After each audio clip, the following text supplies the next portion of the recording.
નમસ્કાર. આપણે જોઈ રહ્યા છીએ ધોરણ 9 વિજ્ઞાનનું પ્રકરણ પ્રથમ.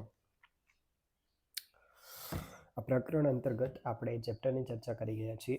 હવે આપણે સ્વાધ્યાયના પ્રશ્નો અને તેના જવાબ વિશેની ચર્ચા કરીશું. તો સ્વાધ્યાયની અંદર સૌપ્રથમ પ્રશ્ન તમને આપેલો છે કે નીચે જે તાપમાન છે આ તાપમાન કેલ્વિનમાં આપેલા છે અને સેલ્સિયસમાં ફેરવવાના છે. તો ચોપડીની અંદર આ વસ્તુ આપણે જોઈ ગયા છીએ. આ માટેનું સૂત્ર શું છે?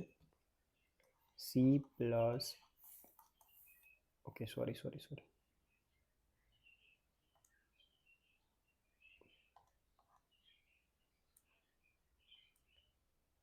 ઓકે ઓકે દેખો, આ માટેનું સૂત્ર છે કે બરાબર સી પ્લસ 273 કેલ્વિન. બરાબર છે. હવે તમે જુઓ, અહીંયા કેલ્વિનમાં તાપમાન આપેલું છે. આ સૂત્રથી આપણને કેલ્વિનમાં તાપમાન મળે છે. આપણે શેમાં ફેરવવાનું છે? સેલ્સિયસમાં. તો સેલ્સિયસને આપણે કરતા બનાવીએ તો સી આ બાજુ, આ 273 કેલ્વિનની આ બાજુ આવી જાય તો માઇનસ થઈ જશે, એટલે કે માઇનસ શું થશે? 273. ઓકે, હવે આપણને સેલ્સિયસનું સૂત્ર મળી ગયું છે. તો સૌ પ્રથમ કિંમત મૂકી દઈએ. પહેલું કયું છે? 293 કેલ્વિન. તો 293 માઇનસ 273. ચલો, 3માંથી 3 જાય તો 0, 9માંથી 7 જાય તો 2, 2માંથી 2 જાય તો 0. તો સેલ્સિયસ બરાબર આપણને પહેલામાં કેટલા મળ્યા? 20 ડિગ્રી સેલ્સિયસ. 293 કેલ્વિન તાપમાન બરાબર કેટલા થશે? 20 ડિગ્રી સેલ્સિયસ. બીજું જોઈ લઈએ. 470 કેલ્વિન તાપમાન છે. આને આપણે સેલ્સિયસમાં ફેરવવાનું છે. કે બરાબર C minus 273, sorry C plus 273. તો સી બરાબર કે માઇનસ 273. 470 માઇનસ 273.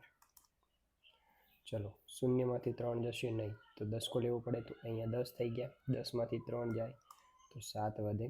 ચલો, અહીંયા 6 છે, અહીંયા 3 થઈ જશે, અહીંયા 16 થઈ ગયા. 16માંથી 7 જાય તો કેટલા વધશે? 7, 3, 10 ને 6, 16. અહીંયા 9 વધશે. અને 3માંથી 2 જાય તો કેટલા વધશે? 1 વધશે. તો 197 કેલ્વિન જવાબ આવશે તમારો. 470 કેલ્વિન તાપમાનને સેલ્સિયસમાં ફેરવતા જે જવાબ આવે છે તે છે 197 સેલ્સિયસ. 1 મિનિટ. ઓકે, 197 સેલ્સિયસ જવાબ તમારો આવશે. બરાબર છે. ઓકે, ત્યારબાદ જોઈએ નેક્સ્ટની અંદર તમને શું આપ્યું છે? સેલ્સિયસમાં તાપમાન આપેલું છે અને કેલ્વિનમાં ફેરવવાનું છે. તો એઝ ઇટ ઇઝ જે સૂત્ર આપણે જોઈ ગયા તે જ જોવાનું છે. સૂત્ર શું છે? કેલ્વિન બરાબર સી પ્લસ 273. સીની જગ્યાએ ખાલી કિંમત મૂકવાની છે. કેલ્વિન બરાબર 25 વત્તા 273. ચલો, 5 ને 3 8, 7 ને 2 9 અને 2 એમના એમ. તો 25 સેલ્સિયસ બરાબર કેટલા થશે? 298 કેલ્વિન તાપમાન થશે. સેકન્ડ લઈએ. કે બરાબર સી વત્તા 273. તો સી બરાબર કેટલા આપ્યા છે આપણને? 373 વત્તા 273. ઓકે, તો 3 ને 3 6, 7 ને 7 14 નો ચોગડો, વધી 1, 3 ને 2 5 ને 1 6. 646 કેલ્વિન બરાબર 373 સેલ્સિયસ ને કેલ્વિનમાં કેટલા થઈ જશે? 646. 373 સેલ્સિયસ બરાબર 646 કેલ્વિન. ઓકે, આ છે સેકન્ડ આન્સર. ત્યારબાદ અહીંયા એક પ્રશ્ન આપ્યો છે. નેપ્થેલિનની ગોળી સમય જતાં કોઈ પણ ઘન અવશેષ છોડ્યા વિના જ અદૃશ્ય થઈ જાય છે. દેખો, નેપ્થેલિનની ગોળી જે હોય છે તેને આપણે કપડાની વચ્ચે મૂકી રાખીએ છીએ. બરાબર. હવે આ જે નેપ્થેલિનની ગોળી છે તે ઘન પદાર્થ છે. તેને કપડા વચ્ચે મૂકીએ, અમુક સમય પછી તે ગાયબ થઈ જાય છે. શા માટે? કારણ કે અહીંયા એક વસ્તુ થાય છે. ઘન પદાર્થને ઉષ્મા આપતા તે બની જાય છે વાયુ. ચલો, ઘનમાંથી વાયુ બને તેને શું કહેવાય? ખ્યાલ છે તમને? ઘનમાંથી વાયુ બને તેને શું કહેવાય? સીધે સીધું ઉધર્વપાતન. શું કહેવાય છે? ઉધર્વપાતન. ડાયાગ્રામ આપણે અહીંયા લખી દઈએ. ચલો, ઘનથી વાયુ, વાયુથી પ્રવાહી અને પ્રવાહીથી ઘન. ચલો, ઘનમાંથી વાયુ બને તેને આપણે કહીએ છીએ ઉધર્વપાતન. વાયુમાંથી પ્રવાહી તેને આપણે કહીએ છીએ સંઘનન. અને પ્રવાહીમાંથી ઘન તેને આપણે કહીએ છીએ ઘનીભવન. તો અહીંયા ઘનમાંથી વાયુ બનવાની ક્રિયા, નેપ્થેલિનની ગોળીને ગરમી આપતા તે ઘનમાંથી પ્રવાહી બન્યા સિવાય સીધે સીધી વાયુ બની જાય છે, કપડામાં પડી રહે એટલા માટે. તો તે શું થઈ જાય છે? ગાયબ થઈ જાય છે, કારણ કે વાયુને તો જોઈ ના શકાય. તો નેપ્થેલિનની ગોળીનું ઉધર્વપાતન થતું હોવાથી કોઈ જ અવશેષ જોવા મળતો નથી. આવું ને આવું બીજું એક્ઝામ્પલ છે સૂકા બરફનું. બરાબર, ઘન જે કાર્બન ડાયોક્સાઇડ હોય છે, સૂકો બરફ, તેને ગરમી આપીએ એટલે તે શું બની જાય છે? સીધો વાયુ અર્થાત ધુમાડો. બરાબર, પાર્ટીઓની અંદર ધુમાડો ઉત્પન્ન કરવા માટે તેનો ઉપયોગ થાય છે. અંતરની સુગંધ લાંબા અંતર સુધી આવે છે, અત્તરની સુગંધ. તો આ ઘટના શું છે? પ્રસરણ છે. દેખો, આપણી પાસે અત્તરની બોટલ છે, માની લો કે, બરાબર, અને આપણે તેને સ્પ્રે કરીએ છીએ તો શું થાય છે? અંતરની સુગંધના જે કણો છે, સુગંધના કણો, તે મિક્સ થઈ જાય છે. શેમાં મિક્સ થાય છે? હવાના કણો સાથે મિક્સ થઈ જાય છે, હવાના કણો સાથે, જેને આપણે પ્રસરણ કહીએ છીએ. બરાબર, બે કણો એકબીજામાં આંતર મિક્સ થઈ જાય તેને પ્રસરણની ઘટના કહેવામાં આવે છે. હવે કોઈ પણ વસ્તુ જ્યારે વાયુ સ્વરૂપે હોય તો તેના કણોની ગતિ 400 મીટર પ્રતિ સેકન્ડની હોય છે. વાયુના કણો કેટલી સ્પીડમાં ગતિ કરે છે? 400 મીટર પ્રતિ સેકન્ડ. તો સુગંધના કણો હવાના કણો સાથે મિક્સ થઈ ગયા, વાયુ સાથે મિક્સ થઈ ગયા, અને તેની ગતિ ખૂબ જ ઝડપી હોય છે. એટલા માટે તેની જે સુગંધ છે અત્તરની, તે ઘણા લાંબા સમય સુધી આવે છે. અગરબત્તીની સુગંધ પણ તમે જોશો કે ઘણા લાંબા અંતર સુધી આવે છે. તેની પાછળનું પણ આ જ કારણ છે, પ્રસરણની ઘટનાને તે આભારી છે. વાયુનું વાયુમાં પ્રસરણ યા પ્રવાહીનું વાયુમાં પ્રસરણ, કારણ કે સ્પ્રે જે છે તે પહેલાં પ્રવાહી સ્વરૂપે હોય છે. જ્યારે તેને સ્પ્રે કરીએ છીએ તો તે શું બની જાય છે? વાયુ બની જાય છે. તેના કણો અને હવામાં ફેલાઈ જાય છે. નીચેના પદાર્થોને વધતા જતા કણો વચ્ચેના આકર્ષણ બળ અનુસાર ગોઠવો. પાણી, ખાંડ અને ઓક્સિજન.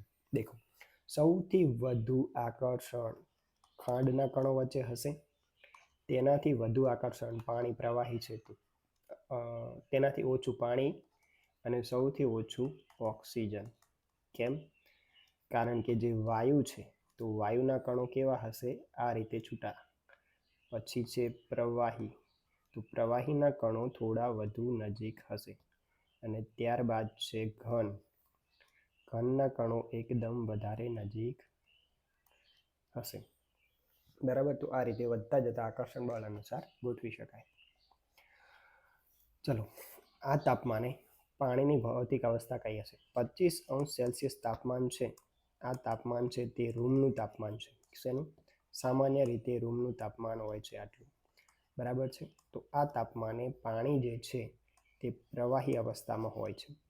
પાણીનું તાપમાન ઘટાડીને 0°C કરી દઈએ તો પાણી બની જાય છે બરફ. અને પાણીનું તાપમાન વધારીને 100°C કરી દઈએ તો પાણી બની જાય છે વરાળ. બરાબર, 25 એ પ્રવાહી, 0 એ બરફ અને 100 એ વરાળ. પાણી ઓરડાના તાપમાને પ્રવાહી સ્વરૂપમાં હોય છે. ઓરડાના તાપમાને પાણીના જે અણુઓ છે, બરાબર છે, આ અણુઓ વચ્ચે આકર્ષણ બળ મધ્યમ પ્રકારનું હોય છે. કેવું હોય છે? મધ્યમ આકર્ષણ બળ. કેવું હોય છે? મધ્યમ આકર્ષણ બળ ધરાવે છે. બરાબર, તેમની વચ્ચે આ રીતના માપનું અંતર હોય છે. એટલે ઓરડાનું જે તાપમાન છે એ એકદમ વધારે નથી. કેટલું છે? અબિયાલ જ આપણે જોઈ ગયા, 25°C છે. જો આ તાપમાન ઘટાડી દઈએ, એકદમ ઘટાડી દઈએ તો પાણી શું બની જાય? બરફ બની જાય. અને જો આ તાપમાન વધારી દેવામાં આવે, બહુ વધી જાય, 100°C પહોંચી જાય તો શું બની જાય? પ્રવાહી. તાપમાન માપનું છે એટલે અણુઓ વચ્ચેનું આકર્ષણ બળ માપનું છે. અતિશય પ્રબળ આકર્ષણ બળ થઈ જાય તો તે ઘન બની જાય, અને આકર્ષણ બળ હાવે હાવ ઘટી જાય તો તે વાયુ બની જાય. પરંતુ મધ્યમ આકર્ષણ બળ છે તો આ સ્થિતિમાં પાણી પ્રવાહી સ્વરૂપમાં રહે છે.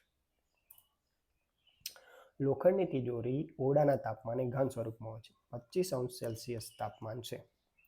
આ તાપમાને લોખંડના જે અણુઓ છે, લોખંડના જે કણો છે, તેમની વચ્ચે પ્રબળ આકર્ષણ બળ હોય છે. આ તાપમાન એટલું બધું વધારે નથી કે તમે લોખંડને પીગાળી દો, બરાબર છે. સામાન્ય તાપમાન છે, ઓરડાનું તાપમાન છે, બરાબર. આ તાપમાને દરેક વસ્તુ પોતાની મૂળ અવસ્થામાં રહે છે. એટલા માટે જે લોખંડની તિજોરી પણ છે તે પાણીની જેમ કયા સ્વરૂપમાં હશે? પાણી પોતાના મૂળ સ્વરૂપે પ્રવાહીમાં અને લોખંડની તિજોરી પોતાના મૂળ ઘન સ્વરૂપે. કારણ કે લોખંડને પીગાળવું હોય તો બહુ વધારે ગરમીની જરૂર પડે. ઓરડાના તાપમાનમાં એટલી બધી ગરમી હોતી નથી. ઓકે, 273 કેલ્વિન તાપમાને બરફ અને તે જ તાપમાને રહેલ પાણી કરતાં વધુ ઠંડક ઉત્પન્ન કરે છે. તેનું કારણ શું છે? 273 કેલ્વિન એટલે 0°C, બરાબર છે. હવે 273 કેલ્વિન બરફનો ટુકડો આપણે અહીંયા લઈએ અને પાણીનો ટુકડો અહીંયા લઈએ. તો બરફના ટુકડાને જ્યારે આપણે હાથેળી પર મૂકશું તો તે શું થશે? બરફનો ટુકડો ઘન છે, ઘનમાંથી પ્રવાહી બનશે.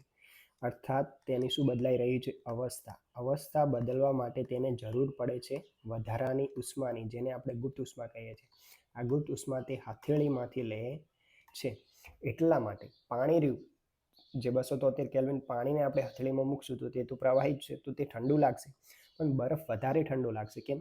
બરફને હાથમાં મૂકીએ એટલે તે પીગળવા લાગશે. પીગળવા માટે તે ગરમી હથેળીમાંથી શોષશે અને હથેળીમાંથી તે ગરમી શોષે, જેને આપણે ગુપ્ત ઉષ્મા કહીએ છીએ. તેના લીધે તેને આપણને વધારે ઠંડકનો અનુભવ થાય છે. ઉકળતું પાણી અને વરાળ વધારે કોણ દજાડે છે? દેખો, એક છે ઉકળતું પાણી. ઉકળતું પાણી વરાળ બની રહ્યું છે એટલે 100°C છે.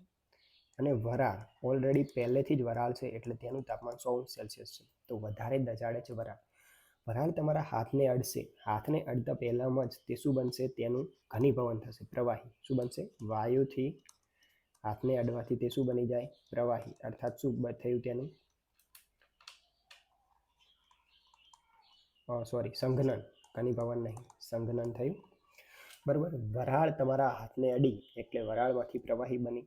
તેનું સ્વરૂપ બદલાયું, અવસ્થા બદલાઈ, વાયુમાંથી પ્રવાહી. તો તેને શું પડે? ગુપ્ત ઉષ્માની જરૂર પડે. ગુપ્ત ઉષ્મા ક્યાંથી લે? હાથમાંથી લે. એટલે અચાનક હાથને તે અડે અને પ્રવાહી સ્વરૂપમાં ફેરવાય, આજુબાજુથી વધારે તે ગુપ્ત ઉષ્મા મેળવે. તો એ સિચ્યુએશનમાં તે આપણને વધારે દજાડે છે. એટલા માટે ઉકળતું પાણી છે તેના કરતાં પણ વધારે દજાડવાની ક્ષમતા વરાળ પાસે હોય છે. ઓકે, ચોપડીની અંદર લાસ્ટમાં તમને એક ક્વેશ્ચન પૂછવામાં આવ્યો છે જેનો ડાયરેક્ટ આપણે અહીંયા આન્સર લખી દઈએ. દેખો, ઘનમાંથી પ્રવાહી અને પ્રવાહીમાંથી વાયુ અને વાયુમાંથી ઘન. ઘનમાંથી પ્રવાહી તો ગલન, પ્રવાહીમાંથી વાયુ તો કહેવાય બાષ્પીભવન અને વાયુમાંથી ઘન તો કહેવાય નિક્ષેપણ. ત્યારબાદ છે ઘનમાંથી વાયુ, વાયુમાંથી પ્રવાહી અને પ્રવાહીમાંથી ઘન. ઘનમાંથી વાયુ બને તો તેને કહેવાય ઉધર્વપાતન. વાયુમાંથી પ્રવાહી બને તો તેને કહેવાય સંઘનન અને પ્રવાહીમાંથી ઘન બને તો તેને કહેવાય ઘનીભવન. લાસ્ટ ક્વેશ્ચન બુકનો આ રીતનો છે. તો અહીંયા આપણે સ્વાધ્યાય પૂરું કરીએ છીએ. જો યોગ્ય લાગે તો ચેનલને સબસ્ક્રાઈબ કરો. ધન્યવાદ.